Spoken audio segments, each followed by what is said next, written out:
everyone, hope you're doing so well and having an amazing week. And welcome to this little video all about a comparison between Liquitex Gesso and Golden Gesso.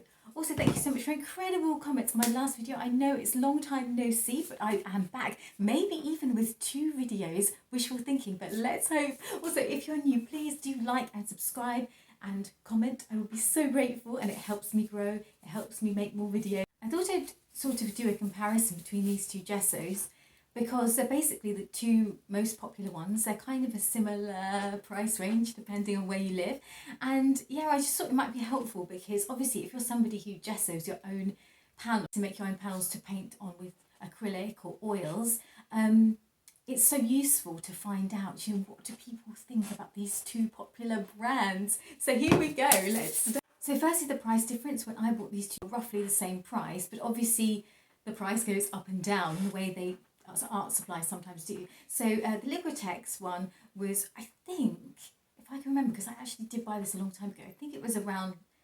£16-17, but then I looked at it recently and I think the price has gone up actually. And the Golden was around £16, I think. So they're kind of on the same level. However, the Liquitex is way cheaper if you consider how much is in the bottle. This is 473 millilitres, whereas the Golden is, I was so close to being so professional, I couldn't find the net number. Oh, here it is, 237 millilitres. Obviously you're getting this, the noise is my chair, it's so squeaky, it's obscene.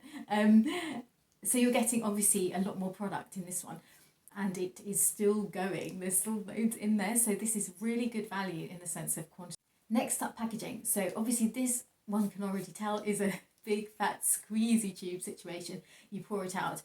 What's really slightly annoying about this one, and I need to just clean the top, but this, like some of the gesso has dried on top, like as you can see here, and so I can't actually close it properly, and that's just something that can happen with these squeezy tubes, because obviously if you're constantly squeezing stuff out of it, sometimes the gesso like gathers around the top and then you need to sort of get some water and clear it out. Obviously you can see that I haven't done that because I have been very naughty, but that is something that I should do soon, and yes, that's something that you can do. The gesso inside in there hasn't dried up, even though the lid doesn't shut properly.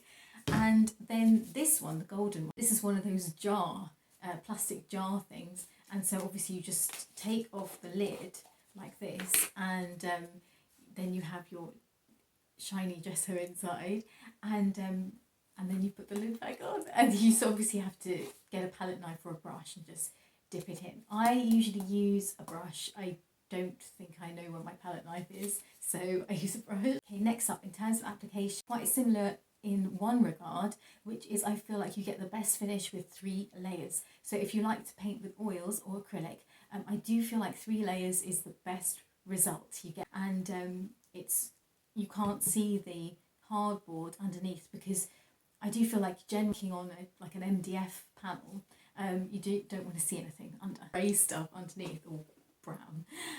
But of course, if you're using canvas, then 1 layer actually works really great with both of them. Okay, so next up, in terms of application, like the feel of application, I feel like there is the biggest difference between the 2. This is the professional one, by the way. I should have mentioned that earlier. They do have the professional and the basics. This is the professional one. This one dries really, really fast. And whilst that can be beneficial if you're just gessoing like a small area, 5x7, then if it dries really fast, it's great. However, if you're gessoing really big panel, like you have to do several layers, it can be quite tough to spread it out because it basically starts drying while you're spreading it. So I do recommend adding a little bit of water just to sort of get it to flow. In terms of application, it's a little bit tricky. Like you do have to work really fast for it to get a really nice even coverage, and I feel like I, for some reason, always get brush marks with this one. And then with the Golden one, this has a much smoother application. To me, this applies so easily. I mean, even if I was blindfolded, not that I would be blindfolded gessoing a panel, like I feel like that would be the weirdest situation ever, but if ever I was in that situation, I could do it. I think I could do it because it's actually really, really easy. It's so smooth. It glides onto the panel or canvas, whatever, and I never get any brush marks. But as you, I don't know if you can see, but this is on the golden gesso that I painted this, and there are absolutely no brush marks. How smooth the finish is. The colour is nice and luminous and bright, and this is a linen panel that I just like added an extra layer of gesso. It was a universally primed one, and yeah, so that's the finish that I got on this, and I really think it looks fine. It looks good, and I would be happy to, once I finished it, to frame it, and I think it looks good. The Liquitex gesso version. Now, as you can see, this is a similar looking finish, and this is on the same type of panel. It's exact same panel, actually. It's a linen one. But I don't know if you can see, but you can actually see the brush marks. You can see it just there, the brush marks where I brushed out the gesso, and you can still see the brush mark of the gesso underneath.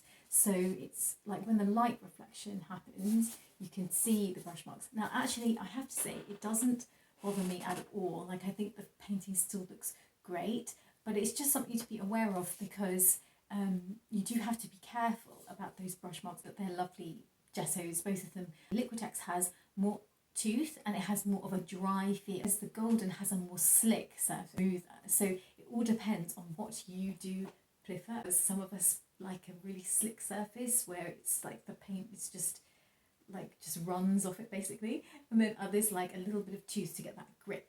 So yeah, it all depends on what takes your fancy, and I do hope you like this and you know what you think. Which one is your favourite? Which one do you prefer? Which one are you thinking of getting?